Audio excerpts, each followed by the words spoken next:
In front of me is OnePlus 9 and today I would like to show you how you can manage apps permissions.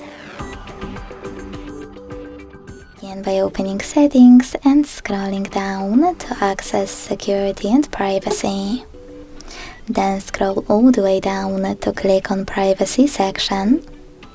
Click on permission manager and select one of your device's features to manage, like camera.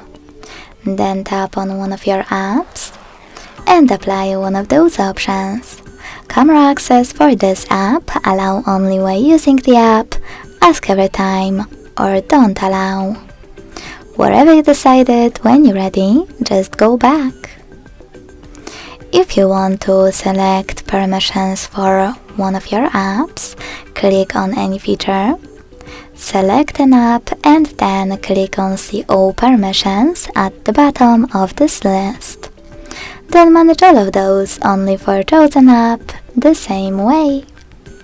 Thanks so much for watching. If you enjoyed this video, leave a like, comment and subscribe. Bye!